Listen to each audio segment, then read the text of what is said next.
video games are for nerds. But that doesn't mean we can't talk about them. That's why you're listening to The Week in Gaming, the only gaming podcast that breaks down the last 7 days and tears games apart from the inside. Ugh. So forget your worries, open your ears, and join Simon Miller and a co-host for the entertainment chatter you need. Also, screw Dark Souls. Hello and welcome to The Week in Gaming. My name is Simon Miller and it's very nice to have you here today, and thank you for listening to my voice. If you've never listened to The Week in Gaming before, make sure you hit the subscribe button. You can also go watch episodes of The Week in Gaming over on YouTube, youtube.com/The Miller Report Rules, and you'll find a bunch of other mad content there as well, because again, very nicely, someone the other day described my YouTube channel as a bag of revels. You never know what you're going to get, and it made me really happy. I was like, damn right you don't. You'd also hopefully know, or if you don't, that all my podcasts and everything else I do is supported by patreon.com/Simon316. And I mentioned that one because obviously if you can give some money, that always helps grow all this nonsense. But also it's because it means we have a specific tier where people can come on one of the podcasts. Admittedly, 90% of people want to go on the wrestling podcast, which is cool. But today, my man Brad, who is returning, who has been on the wrestling podcast before, is jumping across to the gaming podcast. And I love it. Brad, how you doing today? Yes, I'm very good, Simon. How are you going? I'm well. I will shout out, actually, to the people listening that Brad is in Australia, I'm in England, so there will be that amazing sort of 3 millisecond delay between us talking to each other, which sometimes people message me about. I'm like, look, dude, technology's come a long way, but sometimes you just got to go with what's at your table. Anyway, let's get into it, dude. And we will talk about some of the news that's gone down. But like we do the wrestling podcast, man, I'm always intrigued to find out people's history when it comes to video games, especially because some people do, talking sort of in olden terms, grow up, as they say, and decide I don't want to play video games anymore, which never grow up. That's the worst thing ever. But dude, just tell me, how did you get into them? What's your favorite game? Just kind of give me an outline of your video game love, and we can go from there. Yeah. All right. Well, so I'm 35. So, the Commodore 64 would have been the first computer that I can remember playing. I think there was a Summer Olympics game. I think I played that a lot, and a bunch of football games. But really the first, gaming device that I had for myself was the Amiga 500, and I loved it. I didn't know anyone else who had even heard of an Amiga. Over here, it was pretty much, I think you had an old, DOS run PC, and that was about it. Maybe you had a Nintendo or a Sega or something. But I had the Amiga 500, and it's still, I think, my favorite device that I've ever had. Although the Switch is coming close. You took the words out of my mouth, because I was about to say, do you think that's a nostalgic thing? Because I feel like that's what the Switch does really, really well. I feel like, obviously not from a technological standpoint, but from the way it operates and the games it kinds of releases, to me, Nintendo machines mostly do that, but I think the Switch especially, it feels like the sort of the diversity of games the variety, I should say, of games that it's got on there. It feels more like an old school machine, especially if you look at the Xbox One at the moment, which I do want to talk about later. But the Xbox One at the moment feels very, very of its time. I know they've got a game problem at the moment, but it feels very much of its time, power, sophistication, whatever you want to say. Whereas the Switch especially is more like, it's fun, whatever, man, I don't care. And I kind of feel like that's what video game consoles were back in the day, because they were new and they were fresh, and everyone forgets that video games haven't been around that long, which is why sometimes they still pop up in sort of political debates, because usually people at that political level didn't grow up with video games, so they're intimidated by them.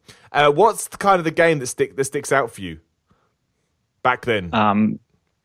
So really the core games that I can remember is James Pond 2, RoboCod. Yes. Yeah, now we're talking. This is what I like to hear. I loved that game. The jelly levels where you could get bouncing and you just kind of ricochet all the way through the level. That was really, I think, my first platform style game. Yeah. Because I Mario, Sonic, all that stuff passed me by. That was with the games that I looked at and went, I'd like giving that a try one day. But it's no James Bond. That is the best. That is the best sentence I've heard in a long time. I'm not going to lie. Mario is no James Bond. Damn right, it's not. Speedball 2. Oh yeah, I remember that. That's a classic sports game. They remade it, and it was awful. Just didn't capture the. They tried to. Well, actually, hang on. Have they tried twice? I think twice to remake it. Probably. I think once they gave it 3D engine, and it was a mess, and then another one they just kind of bollocksed up the controls. It was very unresponsive, and they just missed the ball completely. There's also a version called Speedball 2. Speedball 2 Brutal Deluxe. I mean, that is Brutal Deluxe. What a name that is. So well, that was the name of your team that you took through from the 0 to hero. Oh, okay. What you say you miss Mario and Sonic? Was that because you didn't have a Master System or a NES or a SNES or a Mega Drive or whatever? Yeah, never had one. Had one friend that had a Mega Drive, I want to say. And then in grade 12, I had, when I'm 17 years old, one of my friends had an N64 and showed me GoldenEye, and I just didn't get it. Just couldn't understand why he was playing this game. Okay, so it's crazy, isn't it? Because I think, especially at that age as well, you're so impressionable that the games that you play first, you don't really know if they're you don't really have much to compare them to, especially when back then, when you don't have sort of the internet kind of, I'm not saying they're judging your opinion, but you know what I mean, kind of forcing its opinion on you. Because I always remember I always used to think that Kung Fu, I bet it was called different things all around the world, so some people probably won't even know what that is. But Kung Fu on the NES, which I think was also a Commodore 64 game. Yeah, I thought it was, like... That to me was, even in my brain now, was like, it's one of the greatest games ever. It's really not, Simon. Like, it's really bad. It's really like, I think in America it's called Kung Fu Master. I just checked it up so people know what I'm talking about. But because I look back and because that's one of my earliest memories, and when I started getting into video games, in my head, it's just brilliant. Like, it's just this fantastic early, evolving, growing game. And I think that's what I always say when people ask me what my favourite game ever was, and I say, Ocarina of Time. And I already know that's never going to be replaced, because to do that, you have to somehow allow me to feel like I did when I was, just entering my teens and coming out of my non-teens.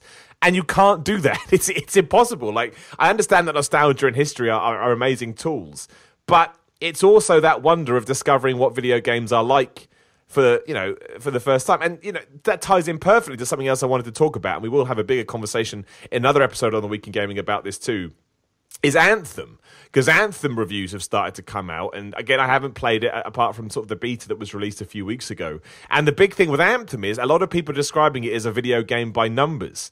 And that's kind of been my feeling about games for a while, is they all kind of feel like they're following the Destiny Division model, where you have to have persistent online worlds. I'm like, where's my story, man? Where's just sort of breaking things right down? And I don't mind, taking me down a corridor or taking me on a linear journey.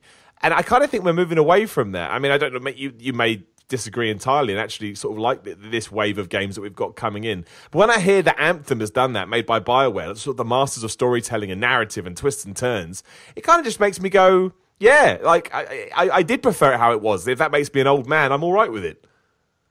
Yeah, no, I haven't played Anthem, and to be honest, I haven't looked too much at it. Just because I instantly got that Destiny vibe, and I've tried Destiny, and it's just not my thing. I'm like you. I need story. That's kind of the driving factor in most of the things that I play. If the story's not there, I'll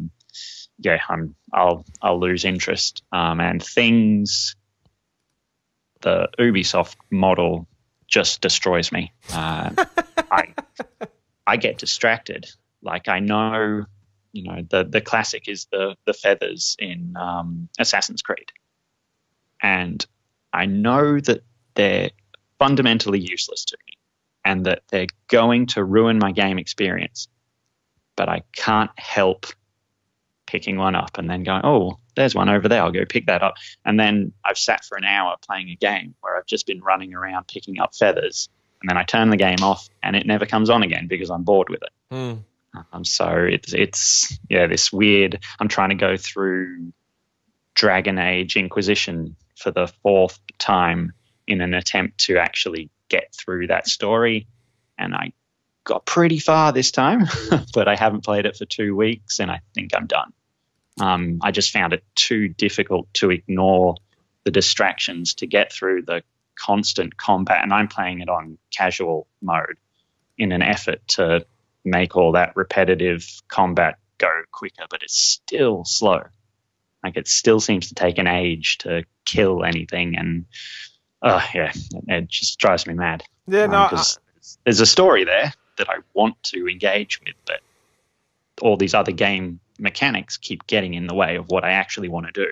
So, yeah, no, dude, I couldn't agree with you more. And I think Inquisition is a great example of that. But it's fascinating too, because it does divide people. Obviously, Sam, who is the co-host on the Week in Gaming, sort of week to week, he loves that game. You know, that absolutely drew him in. That's why I went back to it.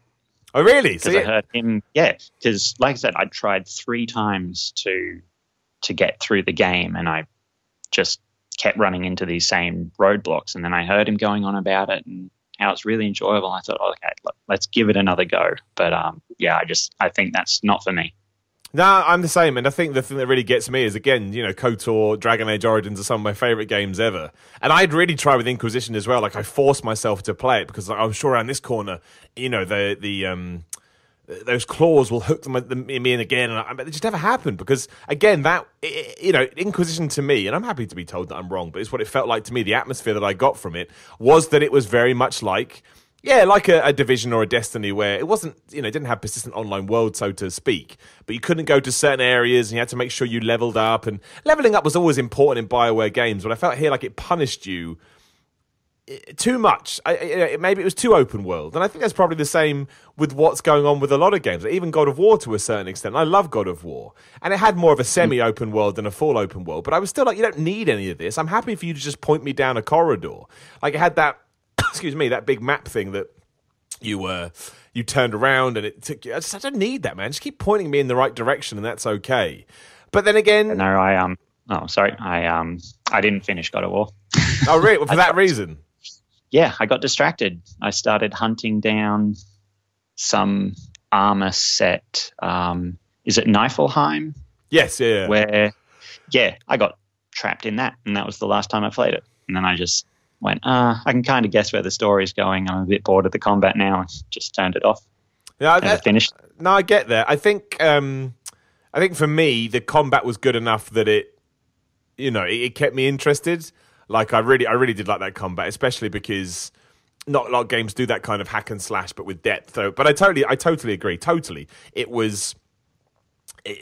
Again, it felt like there's a need, and I think they still pushed it, the God of War guys, because you had everything with, you know, the story and the relationship and the father and son. I thought they did that really well. But yeah, it was an excellent game. Yeah, absolutely. Yeah, but it felt like there was also a need where we can't ignore what's going on elsewhere. And I think the Ubisoft model is a great way to put it. And I think the reason, I totally understand the business reasons for it. Like, if you look at Ubisoft, Ghost Recon, what the hell was it called? The latest one, whatever it was called. That sold way more than people realise. That really sold a lot of copies, far more than any other Ghost Recon game had sold, which is ridiculous for me because I preferred the other ones and that wasn't really my thing. And it was the same with Far Cry. Like, Far Cry shifts an incredible amount. So I understand why. I know they're not really. You know, the Division is more of their kind of their Destiny, their game, but there's still elements that carry across to all of them. I completely understand. It's a business, right? And if you're making money, that's why you do it, which is why microtransactions are absolutely an issue. But I struggle to sort of super criticize a company for doing it when they do it right. That is not when, you know, it's a complete joke to the game, but because it's making money, and that's what they care about deep down. They've got stockholders and they've got, you know, financial targets they have to hit, and it's up to them to do it. And if people are buying them, then they got their business model right. Because if there's a market, there's a market. Like, if it wasn't a market, they'd stop doing them. But it doesn't necessarily mean that I think creatively we're going, No, that's not fair. I do think video games are still creative, but I do think a lot of them, like we said, are just a bit by numbers. And that upsets me because I do miss, even from a Call of Duty standpoint, I think Call of Duty, the reason that it manages to stand the test of time is it gets almost a new generation each time, sort of after a few years, new people find it. But there was certainly a time when I was part of that where I just loved what it offered. It was nothing over the top. Well, it was over the top, but it was nothing too crazy. You just ran down a corridor, you shot people, and you could go online for a while. And in that simplicity, to me, was a kind of joy that I don't really get from a lot of games these days, because they do all feel like, they need to be GTA. I get, not even GTA, but whatever this persistent online world thing even means. Yeah. But hey, that's where we're at. And again, the loads of games are making loads of money, so it's hard to criticize them. It's hard to criticize them too much. In terms of sort of the year we've just had, 2018, the year we're getting into, what are the games that that have managed to win you over, and what are you looking forward to? Okay, so in terms of 2018, the standout to me was Subnautica. That kind of took the survival game, but managed to add a really entertaining story. Kind of limited those survival mechanics that often, once again, kind of get in the way of trying to, enjoy the games. Subnautica, I think you could actually turn them completely off. You didn't have to worry about food or water or anything like that. But that was just a really meticulously crafted experience. It was terrifying at times, and I'm not good with horror games. I can't play Doom. I find Doom too scary. Well, the new Doom or the old Doom? Ridiculous. Any Doom. Any Doom. I think Doom 3 is genuinely terrifying, man. Like, dude, I know there's the whole monster closet thing, but dude, you give me a jump scare, I will jump. I will jump. Yeah, no, well, I can't. I remember, I think it would have been Quake 2, and I was playing with a friend, and through this doorway we could just hear this stomping, and I just sat there still, and he's like, "Are you going to go through?" I'm like, "I can't. Listen to those feet. I can't go in there." So he, encouraged me, and so I leapt around the corner, throwing grenades, opening fire, completely missed everything. And it was the most basic creature in the game, just stomping back and forth across this bridge. And I just took the controllers away. Just went, "Nope, it's your game now. I'm done." I get it. Dude, I've been there, man. I've been there. And unfortunately, that has been caught on camera many a time. Like, if a game, even at its most basic, is meant to scare the crap out of me, it will scare the crap out of me. I'm no good with it, and I don't really know why, but it's just, it's awful.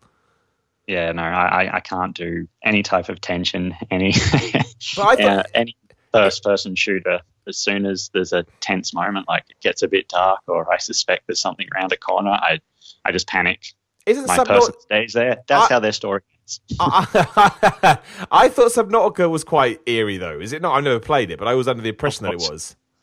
It was genuinely horrifying at times. Well, how did you stick with it then? You just said you had to tap out. So at one stage, like I worked out where all the horrible things were. Spent a long time at distance watching, making sure that I knew where they were going. Probably far too long working out where they were going, and avoided those areas. And then when I had to go really deep, I just kind of looked away from the screen and pushed my person forward. And then once it had been enough time, I looked at the screen, and if I was at the bottom, cool, okay, let's keep going, and hopefully nothing eats me. But as long as I didn't see the descent, I was all good. I am the biggest coward that anyone will ever meet. We need to have a coward off, man. Can't do scary games. I can do horror films, not a problem. Wait, me too, right? I wouldn't say I like them per se, but I can do them. Games can't do it. No, see, I like horror films. I really enjoy them, but I can't do it in a video game. I don't know what it is. Do you think it's because you're interacting with them, because you're physically in control, whereas a horror game you're kind of being taken on, taken on your own journey? Yeah, probably. Like it's got to be it, because I don't think I'm a coward in real life, so I don't think it's that. It's just something about putting myself in those situations and just thinking, no, I wouldn't do this. I just turn around and leave. Exactly right. Yeah. Whereas with a film, you're going, you're not them. Whereas in a game, you are them to a certain degree. Before we do move up to Subnautica as well, you mentioned the survival elements, because that's kind of ties into what we were discussing a minute ago as well, because I just do not like survival elements.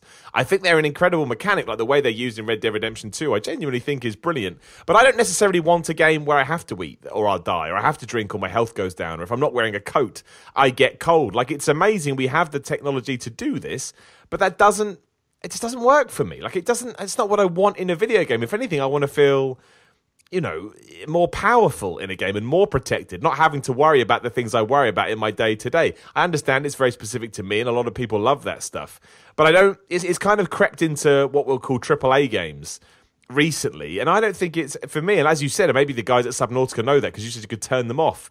But yeah, it doesn't.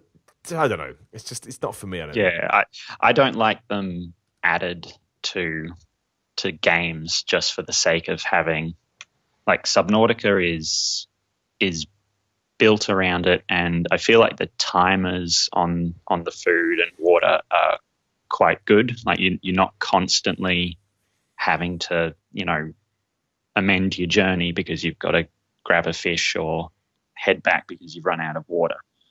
It's quite easy to get lots of the things that you need and pack them in your submarine and go. It never really impacts on the game, and as I said, you can just turn it off if you don't want it. I like games that are built around a survival mechanic, and I think The Long Dark is probably the best example of that game, where it's entirely based around getting enough calories, keeping warm, and like that's the actual point of the game. So in there, it doesn't feel punishing because, if I fail, well, that was the point. I failed the game. Whereas, you stick it in things like, because I played Red Dead, did not care for the survival-y elements in that. There it takes me away from what I think the main focus of the game should be. And but it's it's popular at the moment. So you're right. I think you've hit the nail on the head there as well. If I play a game where my goal is to not starve, then okay, that's what I'm doing. But it's when I'm in a gunfight or I'm trying to solve a puzzle, then you get a pop-up on screen that goes, oh, you haven't eaten, therefore you're dying now. Like, well, now I've got to move away from what I want to do something that I don't necessarily want to do, and I've got no choice in the matter. And again, I understand that from a creative point of view. It actually sounds really cool. Like, one of the things I love about The Last of Us is that while you're in control of Joel, he still acts and behaves exactly how that person would. And you get this amazing disconnect where you're like, I'm in control of this guy, but I actually can't do anything he wouldn't do. And I like it in that sense. So I kind of understand why people would like survival. But, what Joel does never takes me out of, again, the mission or the objective. Whereas with survival, I just don't want it. I don't know. I never want to be hungry in my real life or in my fictional one either. It just doesn't necessarily speak to me to that point of view. But look, it's growing. And as I said earlier, it's a business thing. If people are buying those games and that's what people want, it's hard to criticize. So looking forward, what's kind of coming out this year that is on your list? I mean, this sounds very negative of me, and I don't mean it to be, but just for me personally, I kind of, we did an episode here where we went through the games that are coming out, and there's certainly a few I want. Like, I do want to play the new Doom, I do want to play the new Mortal Kombat. I'm intrigued by Gears of War, but I think maybe this could be the one where I feel like it just, life's what happens. Games grow old and franchises run their course. But outside of that, I don't think that necessarily there's loads of stuff coming out this year. I'm sure there's going to be more announcements, but there's not necessarily loads of stuff coming out this year where I'm like, oh man, I cannot wait for that, which has been the case in the past. Yeah, trying to think if there's anything really on my radar. Well, I think the fact that the game doesn't really Switch just had their reveal. I wouldn't mind the Zelda remake.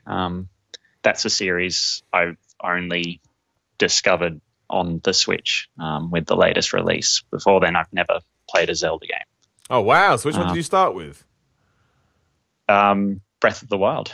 Oh, you did start. You start with. Oh, geez, man. Well, that in a way that's beautiful because again, I struggle with Breath of the Wild because I'm such an old school Zelda fan that I just never wanted it to change. I was part of the problem. But when you don't have that comparison, I imagine Breath of the Wild is great. Although again, I could do without the survival mechanics, but they're a bit less intrusive in Breath of the Wild. Yeah, they weren't too bad in that one. So does that mean, are you referring to the Link's Awakening remake they're making? Yeah. Because this is really interesting because that to me was amazing.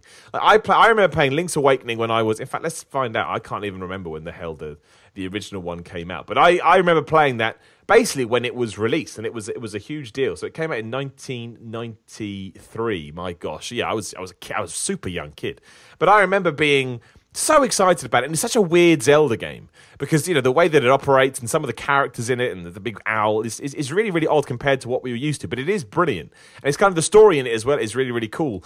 And it's not necessarily one of those games that really stands out to me that they'd want to tap in because I imagine the people that remember it are I won't say they're a niche audience, but I don't think it's going to sell millions unless, of course, it finds a new audience, which I imagine would be the point. But it's absolutely a game that it makes me love. This is why I love Nintendo, because I know other consoles do it too, but again, it ties into the fact that Nintendo were my first gaming love. It just feels like something they've done for fans first and foremost. But as you've just, insinuated, you're intrigued by it too, just mostly because it's coming out on the Switch and you like Zelda. Yeah. I mean, like I said, I saw the graphics for a start and just thought, well, that's adorable. My kids will probably like that one as well. Yeah. But yeah, it's just it'll be interesting to play a Zelda game that's obviously more in tune to how the games used to be as opposed to Breath of the Wild. Well, that's the cool thing about that one as well, is that it's kind of just off a little bit from what a Zelda game, what people expected from a Zelda game. And that's why I think it's a really cool thing, especially for someone like you. This could lead to who knows where. But if you watch the trailer too, it looks really good. I mean, they have gone all out in, considering it was a black and white Game Boy game. The fact now that it's like, fully coloured and, they've animated a lot of it too. I know a lot of people are like, oh, I don't like the art style and stuff. But I was like, man, what do you want? Like, what do you want? What were you expecting? Like, I never understood that. Like, this thing that no one actually knew we were getting. And you're mad at it because it wasn't what you wanted. But you didn't know what you wanted to begin with because it didn't exist. So I never understand that. I know to me it looks a bit like, I mean, you probably, I don't know if we wouldn't have played it, but it looks a bit like the Minish Cap, which came out on the Game Boy Advance, I think. And the Minish Cap was brilliant. Like, again, a very, very underrated Zelda game. And I've got it up now just to remind myself. I think it looks, like you say, I know how it plays and I know the story. And I absolutely can already tell you it will appeal to adults in that sense. But they've also been really smart because it looks like a kid's game. It looks really cute. It looks really fun. So as you've just said, your kids can appreciate it too. And going back to our original point of view, it's one of the few Zelda games that has platforming bits in it as well, which was crazy back then and still kind of crazy now. Oh, okay. Yeah. Well, like I said, I've got no understanding of it at all. So I'm looking forward to it. It's definitely, I think, top of the list at this stage. Because, as you said, it's not really anything that I can think of that I'm, itching to get my hands on. No, it's a quiet year at the moment. It's definitely a quiet year. What do you think about the other stuff that they announced? Obviously, it dropped, I think, the day after we did the last one, or at least relatively soon. So Super Mario Maker 2 is coming out, which we did talk about a week ago. I'm intrigued to get your thoughts on it, because I don't know if you played the first one, but I just don't understand. I think it's so weird that they're making another Super Mario Maker. Again, I'm just repeating what I said 7 days ago, but to me it was just like, how has the first one not become this bigger thing? I mean, I'm sure they've added new things into it, and you can probably, play around with more tools that we had in Mario games. But I just think I always just thought it would make much more sense if we had done more with the original Super Mario Maker, because I kind of think like it was cool at the time, But now I'm a bit like, do I want to go back and do all of that? I mean, personally, no, to be honest, which is weird when Nintendo announced new stuff. But did you play the first one? Did you care about it at all? No, I don't. I don't like Mario. Like I said, of course it's you no don't. Yeah. It's no. I totally forgot. Yeah, it's no James Bond. But because I guess another reason to play it is that you do get these tools, access to these tools that basically, give you access to one of the best games ever made. Does that appeal to you to any sense? Like, do you have do you have like a budding game designer waiting to get out? No, probably not.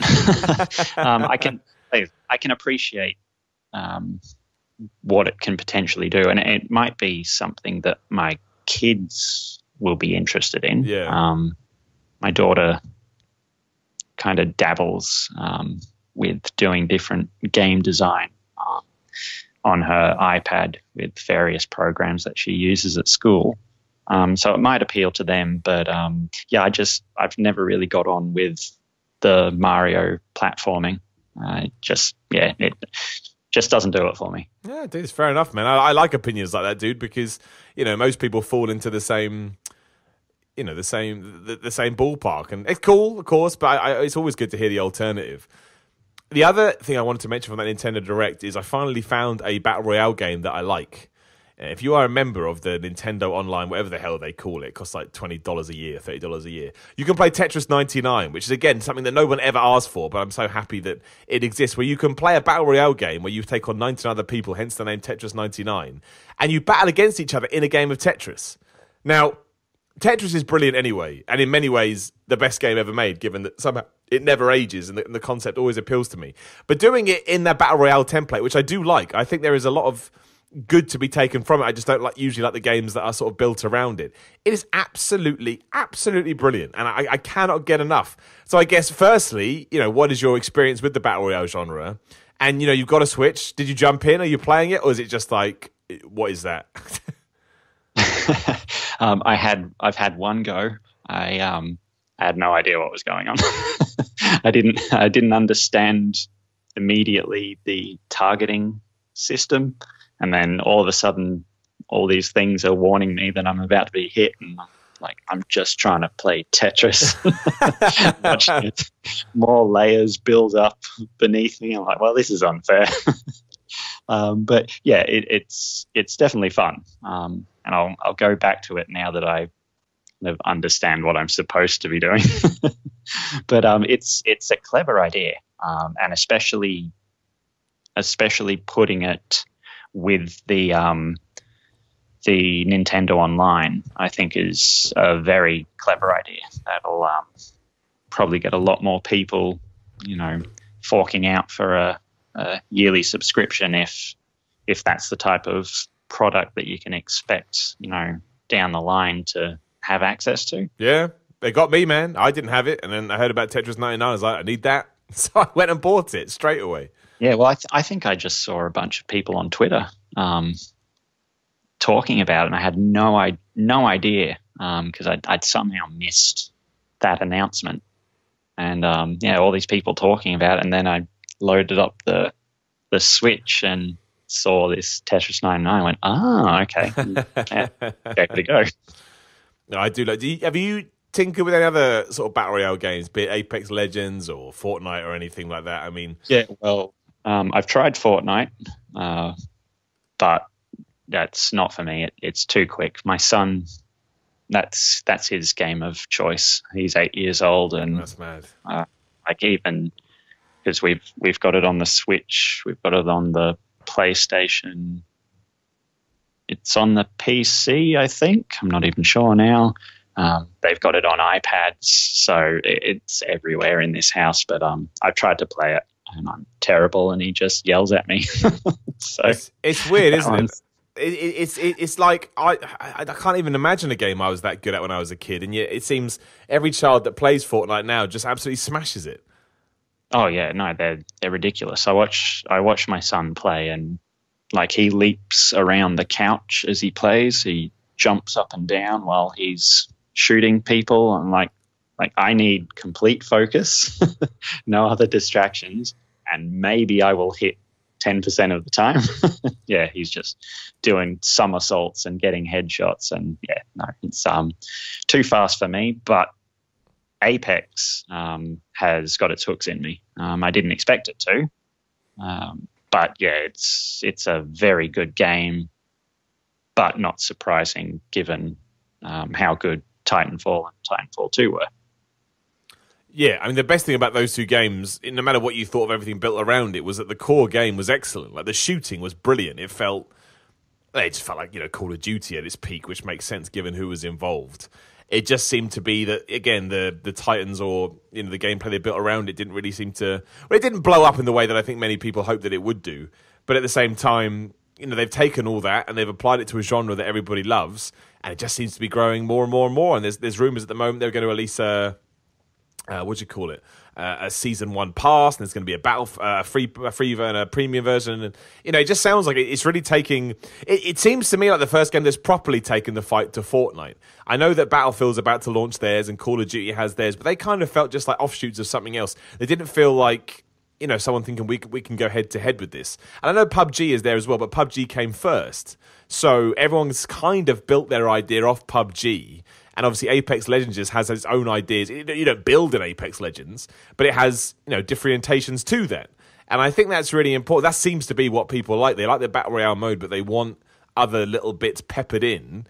And yeah, everyone at whatever the hell they're called, Respawn, has found a way to do that. I still haven't got around to playing it properly, and I feel like I need to, because again, everybody I talk to, especially those who have tried other Battle Royale games and haven't been able to get on with it, say that Apex Legends is the game for them. Maybe Apex Legends is going to become the adult version of Fortnite. I don't know, but it certainly seems that way. It feels that way.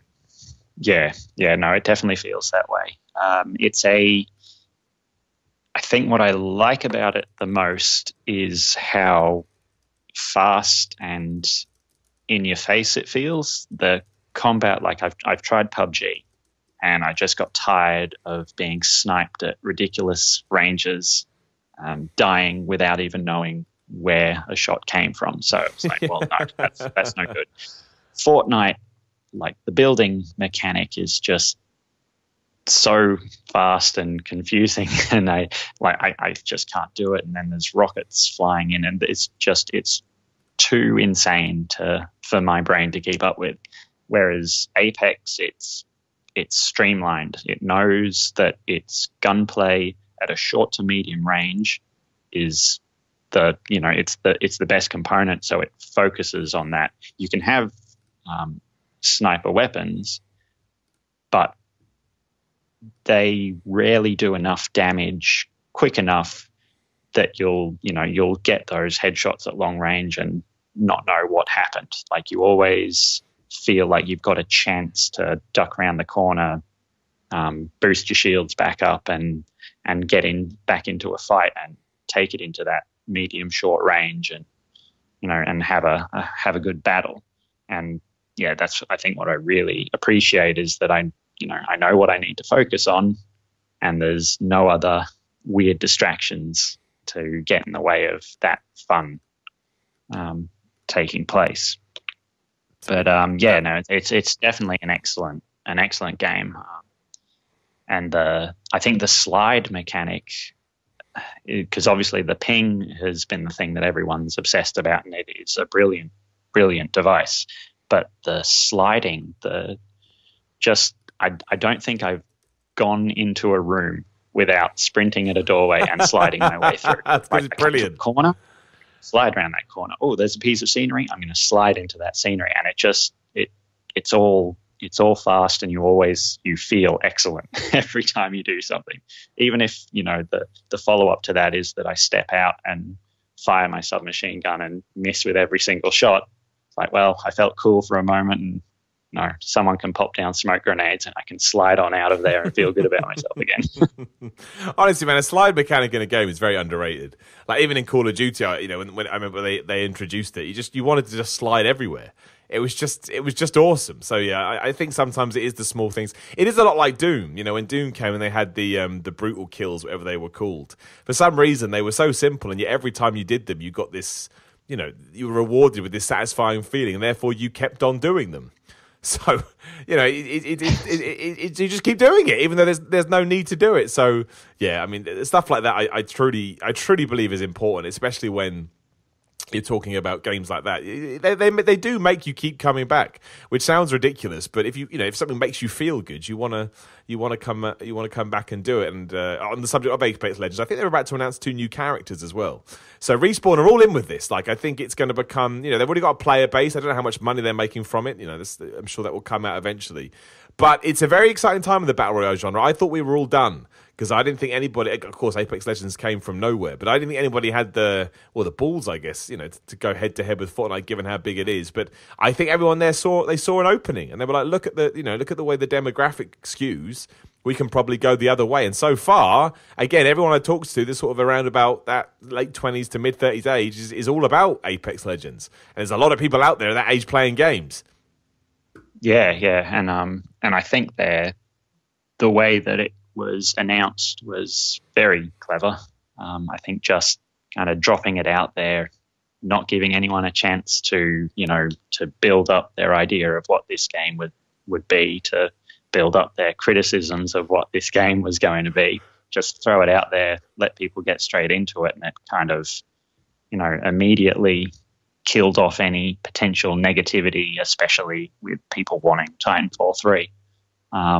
So yeah, I just think it's a really well executed game, a well executed release, and yeah, I'm intrigued to see how it goes and what they can add to keep it fresh down the line. No, dude, I totally agree.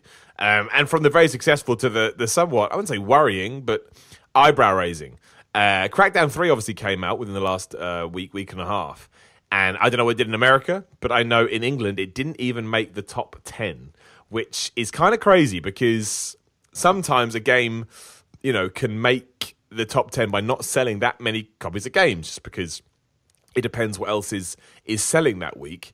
But 5 years in the making, a couple of delays. I mean, it is a franchise that is synonymous with the Xbox, for better or worse. I know some people have some criticisms from it, but it to not even get in there, given that, again, especially we've talked about it on this show before, the Xbox One needs games. I don't know. And I guess it was trying to speak to people like me that was certainly involved when the first one came out. And I just, I mean, the rumor, at least the stat that's going out there, I don't know how true this is that, Crackdown 3 sold less than 10% of what Crackdown 2 managed to achieve back in 2010, which is, I mean, that's a mind-blowing stat. I mean, they could have sold like 2 copies. I'm going to guess that you didn't play Crackdown 3 at all, but I would imagine it's aimed at someone like you as well. So, is it out in Australia? I don't know about game release days anymore. They seem to just make them up as they go along.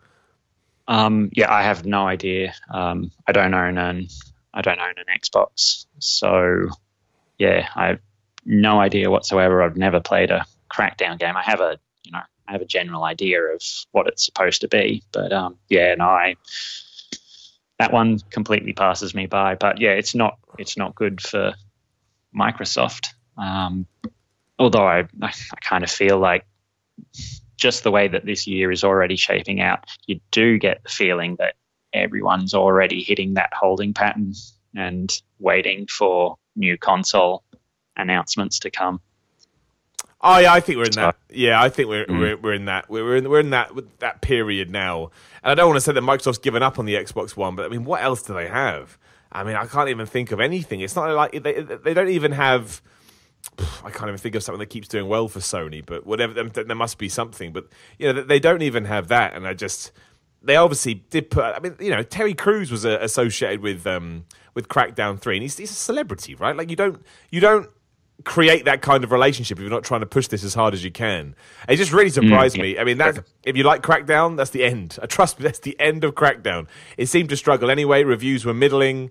And the fact that it couldn't even crack into that means it's probably going to get a hearty price drop very, very quick to try and balance this out as much as they can. And then that would be, and just to give you an idea, you know, the top 10 at the moment is number 1, Far Cry New Dawn, number 2, Metro Exodus. That's 2 brand new games, so that makes sense. Number 3, Red Dead 2. Number 4, Jump Force, another new game. And then 5's FIFA 19, 6, Resident Evil 2, 7, Super Mario Bros. U Deluxe, which is ludicrous, 8, Kingdom Hearts 3, 9, Mario Kart 8 Deluxe, also ridiculous, and 10, Black Ops 4. So, especially the Call of Duty crowd. I know Call of Duty always sells well, but a huge percentage of its sales are always in the first, you know, week to a month. You don't necessarily get a big push after that. So I'm not trying to spell, you know, too much doom or gloom. You know, I hope Crackdown 3 manages to find an audience. It just sounds like nobody really wanted to play it, and I think that's indicative of the place we find the industry in now. You know, the stuff we were talking about earlier and why people are heading in a bit of a direction. It just goes to show that superhero open world, kind of sketchy, you know, unfocused, whatever you want to call it, they don't want it. You know, that was of its time, and there's no point going back to it.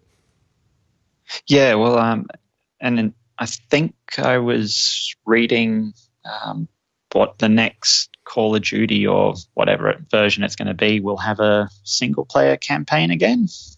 I hope so. I read that somewhere.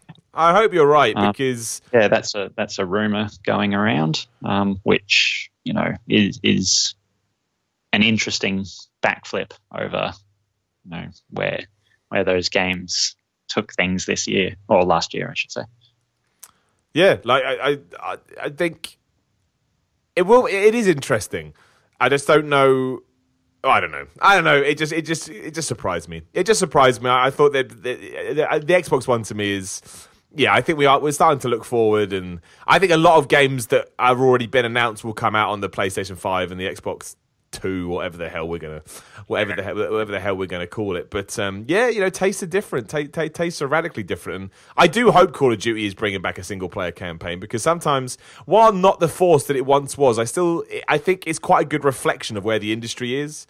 Call of Duty, you know, it usually hence why they put a battle royale mode in there. They've got such a big audience, they can chop and change. Hence why they could get rid of a single player campaign too. But I'm serious, some part of me is hoping for the return of the single player campaign at some point, because it will happen. Like, it's always the way with games. We evolve and we change and we go off in a different direction, then somehow we go back to what we were doing anyway. And it's not like it's dead. Like, you know, games like Spider-Man and God of War, as we talked about, sold loads of copies. And, you know, people don't just want to play multiplayer games. In fact, I'm happy to say, in my old age, as time continues to tick away, I don't necessarily want to play. I'm not saying I don't want to play multiplayer games anymore, but I'm certainly more inclined to play a single player game these days, be that because I only have a limited time to play, or sometimes it's a night to switch off and enjoy a good story or enjoy whatever. Like, that actually appeals to me more. Yeah, no, I completely agree there. Like, Apex has, you know, got me back on multiplayer gaming, and that's mostly because I don't have to talk to anyone, because systems work so well. But yeah, otherwise, I can't really think of the last game that I would play online. Yeah, just about everything I do is single player. Yeah, no, dude. I mean, absolutely. I used to, you know, online gaming it's all I wanted to do. You know, that was when it first sort of blew up, especially the Xbox 360. I was like, oh man, this is the best thing ever. But yeah, sort of lately, there's just not. It's not what it once was, and maybe I'm not saying that it didn't live up to sort of my expectations, but because if anything, it's gone far. It's surpassed far, you know, what I thought it could do. But I don't know. I think it's just a matter of time and age, and I just want good stories. Like, good stories is always, with all my passions, it's been good stories. Even when you talk about pro wrestling, like, I just want a good story. And if other things sort of attach themselves around that, then that's great. But if someone says to me, what's the last good story game you played? I'd be like, you know, I don't actually know, to be completely honest. Like, God of War I throw God of War in there. I didn't necessarily like the story in Spider-Man, but I'm not a Spider-Man guy, so, you know, that's a silly criticism. And I do think there was a great story in Red Dead Redemption 2. I don't know if you've played that. But to get to that story, it was a lot of hard work. And I think intentionally so, but it was really hard to kind of get through to what that story was. Yeah, I tapped out. I'm going to assume halfway through. Once again, I was enjoying it. You know, it was very slow, but by design, and I could deal with that. But then I hit a section of the game, and things just started feeling very GTA with the missions. And as soon as that happened, I kind of lost focus, and just never went back to it. Once again, just kind of guessed the way that the story was going to go, and that was good enough for me. I got a lot of hours out of it, but just never really felt the need to continue with that story. Yeah, which is, I think I kind of have always had that issue with Rockstar's games. I'll try them, but ultimately I get about a third of the way through and I just lose it. The mission structure infuriates me. So there was a lot of downtime in Red Dead, wasn't there? There was a lot of just, I'm going to walk from A to B and nothing happens. Yeah, lots of that. And once again, as I was saying, too many distractions for me, and it was very hard to focus. Like, I just want to ride back to town, but they're throwing, someone's been bitten by a snake. Oh no, this woman's being abducted. Oh no, this woman's pretending to be abducted because I'm going to be attacked. It's like, oh, there's a nice looking horse that you're probably going to want. So, and I just on top of a purposely slow game, having all those distractions just was too much for me. And I tried to just power through the story, but the missions just became a little too frustrating for me, and ultimately that was the end of that. Yeah. Good game, but just not quite for me. Yeah, that's how I see Red Dead 2. I think it's a masterpiece in terms of what they've managed to achieve, but it's just not necessarily mechanics that I enjoy. But, for some people, it's a bad game. It's absolutely not a bad game. You may not like it. Like, it may not be for you, but it's not a bad game. Like, it's tremendous. Like, the amount of work and effort and thought that's got into that is, it's just unbelievable to when you actually think about it. Like, how did you even, how are you even able to create this, given what we've seen the PlayStation 4 and Xbox One do elsewhere? It's amazing. Like, it's genuinely amazing. But, when I sit down with it, I'm just like, it's just not for me. Just stop. You can't say it any fairer than that. I'm just like, it's all right, but in terms of actually what I want to do, I think I've become, like I said, I'm a lot simpler with what I want to play in my games these days. I just want a nice, easy ride, and I want to turn difficulty off these days. To be honest, I don't need a challenge, and I'm not saying that all video games should be challengeless. That's what video games were built upon, especially when they were in arcades and desperate to get people to put more money, and that was the idea. Can you beat a game? But these days, if there was a no difficulty option, you could just waltz through and shoot things or whatever you do, being the game. I do it because I just want to enjoy. Again, I just want to enjoy an experience. I just want to enjoy a story. I just want to be sucked away into some magical land, and then a few hours later, I go do something else. I don't ever feel the need to have to redo. And to me, my perfect video game would have a checkpoint every second. And you just start where you died. These days, if it puts me back 10 minutes, I'm like, I just may never play this again.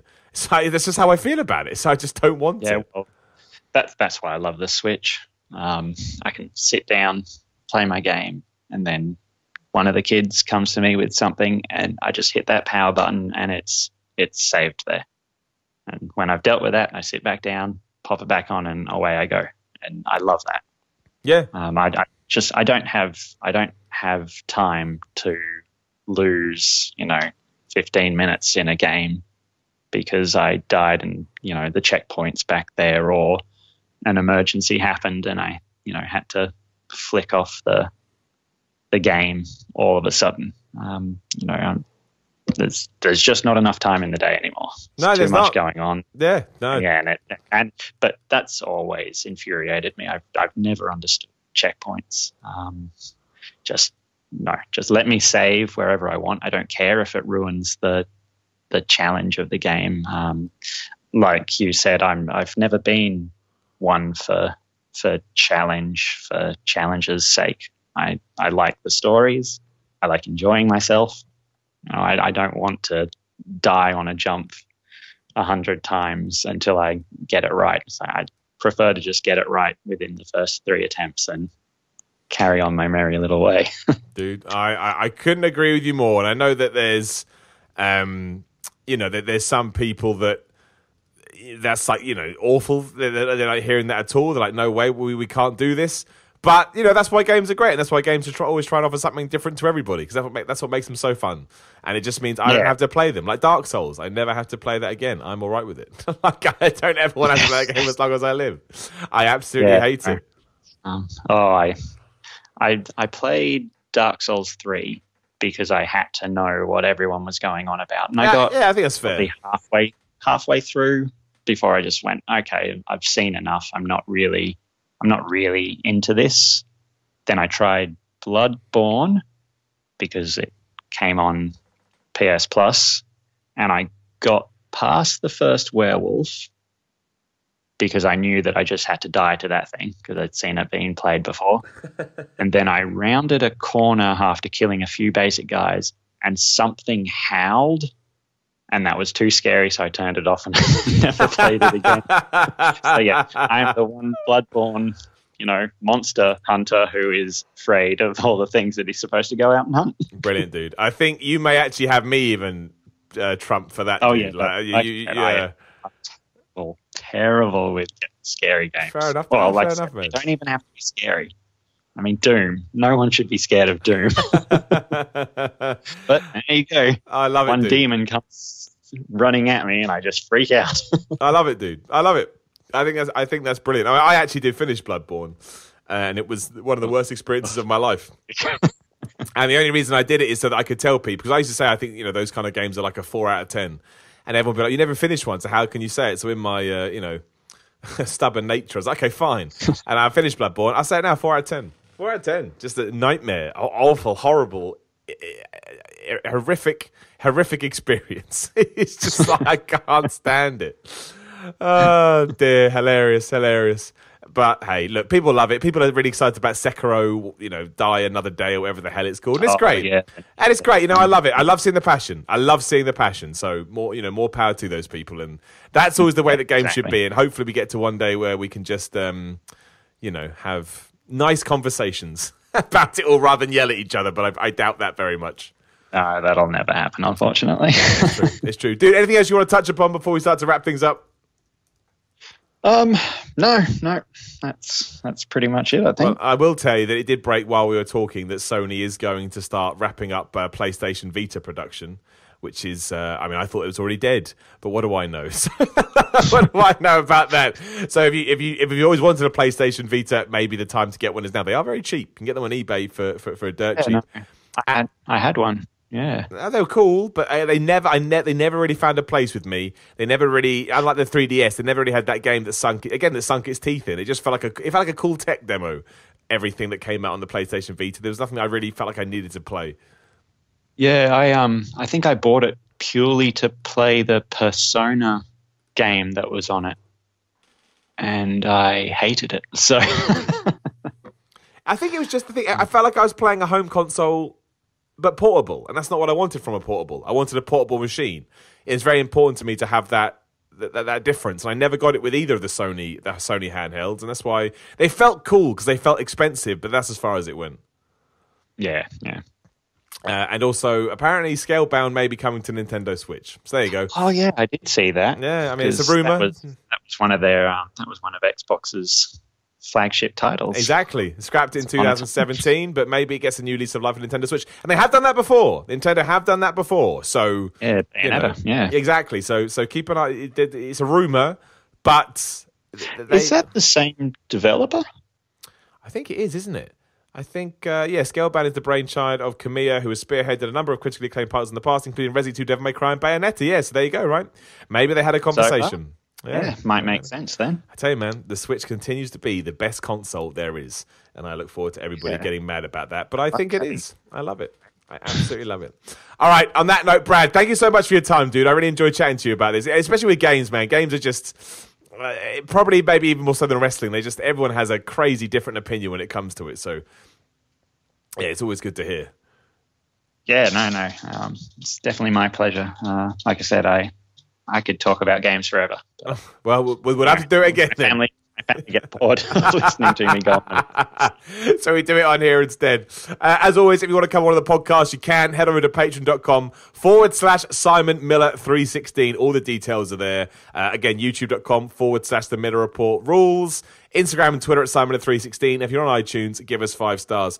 Brad, is there any kind of social media or advertising stuff you want to throw out there? You don't have to, but I always like to give people the chance. Yep. Well, I'm just on Twitter at Smerbev, SMERBEV, where I mostly just complain about football and games and Australian politics. Oh, man, we'll have to do a football one at some point. The amount I could go on about football. But is that Australian rules football or is it soccer football? No. Yeah, soccer. I'm Liverpool fan. My whole family's from the UK. I'm the first one born out here. So, oh man. So yes, brought up to follow him. Scary times, dude. Scary times. So close, but maybe so far. You just don't know. You just don't know. I don't stress.